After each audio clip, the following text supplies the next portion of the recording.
Main topic क्या है? Types of solids. यानी सॉलिड्स कितने डिफरेंट फॉर्म्स में जो है हो सकता है। हम देखते हैं कि एलिमेंट्स जो मैटर बनाते हैं उनकी जो है डिफरेंट अरेंजमेंट होती है, यानी डिफरेंट तरतीब से जो है एलिमेंट्स क्या करते हैं वो अरेंज होते हैं और एक सॉलिड स्ट्रक्चर बनाते हैं। कुछ सॉलिड्स ऐसे होते हैं जिनका आप एक डेफिनेट शेप देखते हैं।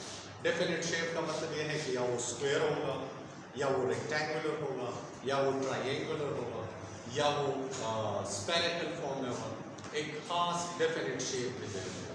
असल में चूँकि ये छोटे छोटे एटम्स और छोटे छोटे मॉलिक्यूल्स के बने होते हैं या आयंस के बने होते हैं, इसी वजह से जिस अरेंजमेंट में आयंस, पार्टिकल्स, एटम्स ये जुड़े हुए होते हैं, उसी अरेंजमेंट से आपको उसका जो बिग चंक है, वो सॉलिड का जो बड़ा पार्ट है, वो आपको वैसे नजर आएगा। फर्स्ट इसमें क्या है? एलोट्रोप्स। एलोट्रोप्स ये फॉर्म होते हैं कि अगर हम कार्बन को देखें, जब कार्बन एटम्स डिफरेंट अरेंजमेंट से जो है वो अरेंज हो सकते हैं, कार्बन 4 बॉन्ड बना सकता है। इसी वजह से कार्बन इस पूरी यूनिवर्स का फ्रेम है, यानी इस 118 और 120 एलिमेंट जो है वो इनके साथ ऑलमोस्ट एडजस्ट हो सकते हैं। हर एक एटम के साथ जो है ये जुड़ सकता है, और इसकी वजह से हम कार्बन की कहते हैं कि इनकी एक अलग केमिस्ट्री है, ऑर्गेनिक केमिस्ट्री, जिसमें कार्बन एग्जिस्ट करता है। ठीक है, तो हम अगर एलोट्रोप्स को देखें, different forms of an element in the same physical state, एक ही फिजिकल स्टेट है, सॉलिड है, ठीक है, इन फेज और उसी कंडीशन में एंड आर कॉल्ड एलोट्रोप्स। उसे जो है हम एलोट्रोपिक फॉर्म्स कहते हैं या एलोट्रोप्स कहते हैं। इनकी एग्जांपल्स क्या दी हुई है?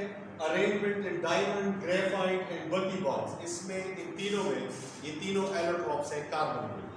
इनमें कार्बन जो है ये एलोट्रोप्स है, और कार्बन जो है ये इसमें पेंटागॉन्स यानी 5 कार्बन्स के, जैसे अगर हम ऐसे कहें ये जो है एक पेंटागॉन स्ट्रक्चर, ठीक है। और अगर हेक्सागोन है तो हेक्सागोन में 6 कार्बन जो है वो अरेंज होते हैं। 6 कार्बन मींस 6 कार्बन जो है वो एक दूसरे के साथ जुड़े हुए होते हैं, और इन्होंने जो है किसकी स्ट्रक्चर बनाई होती है? ये स्ट्रक्चर आपको ग्रेफाइट में मिलता है। ये स्ट्रक्चर जो है वो सॉफ्ट होती है, वो एक दूसरे के ऊपर आसानी से स्लाइड पास हो सकते हैं। लेकिन अगर हम बाकी बॉल्स को देखें, वो भी ओवल या स्फेरिकल शेप में होते हैं। ओवल और स्फेरिकल शेप में पेंटागॉन एंड हेक्सागोन ये जो है क्या है? एक सॉकर बॉल की तरह जो है आपको ये अरेंजमेंट नजर आते हैं। फिर सॉलिड्स के जो टाइप्स हैं, इनकी अरे ऑफ पार्टिकल्स जो है, इनकी अरेंजमेंट किस तरह से हुई है, मॉलिक्यूल्स की, आयंस की, इस बेस पर हम जो है अगर इसकी माइक्रोस्कोपिक अपीयरेंस देखें, यानी एटॉमिक लेवल के अपीयरेंस देखें, तो 2 तरह के होते हैं। या क्रिस्टलाइन सॉलिड होते हैं, इसके क्रिस्टल्स बनते हैं, जैसे सोडियम क्लोराइड को आप देखते हैं। सोडियम क्लोराइड के फाइन ट्यूब किस्म के जो है वो सलाइन नुमा क्रिस्टल्स होते हैं, और इनमें से क्या क्या होता है? एक स्क्वायर बॉक्स की सूरत में क्लोरीन और सोडियम आयन जो है वो एक दूसरे के साथ जुड़े हुए होते हैं। ये क्या करते हैं? इसमें solid that is composed of orderly repeating 3-dimensional arrangement of particles and having well defined shape, sharp melting point. For example sodium ion and chloride ions are close and packed together in a regular array. ये crystalline solid में इसकी ये arrangement होती है। Amorphous solid ऐसे solid जो irregular shape के होते हैं, जिनका कोई रेगुलर शेप नहीं होता। इसकी वजह से इसका मेल्टिंग पॉइंट भी आप देखें, ये लास्ट, क्योंकि अगर एक क्रिस्टल मेल्ट हो जाता है तो दूसरे क्रिस्टल जो है वो एक रिपीटिशन के साथ जाते हैं। इसमें चूंकि अरेंजमेंट डिफरेंट है, एक पार्टिकल जो है बड़ा होगा, दूसरा पार्टिकल स्मॉल होगा, तो स्मॉल पार्टिकल जब आप इन सॉलिड्स को हीट अप करते हैं वो आराम से सॉफ्ट बनते हैं, आराम से सॉफ्ट बन जाते हैं। जो मेल्ट हो गए थे वो सॉफ्ट हो जाते हैं। तो सॉलिड दैट ले ordered arrangement of its particle called amorphous solid. They do not have a well-defined arrangement of its particles and do not have a definite melting point temperatures, but gradually soften when heated. For example, glass, plastic, etc. are amorphous solid.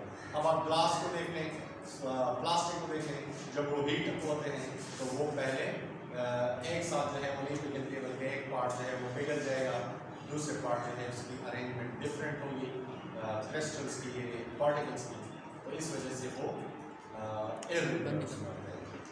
यही जो है main वो है solids के types हैं, आप इसको जो है वो कर लें। और इन्हें करने के बाद जो है आप सब इसे याद भी कर लें। हमारा जो ये नेक्स्ट आ रहा है, ठीक है,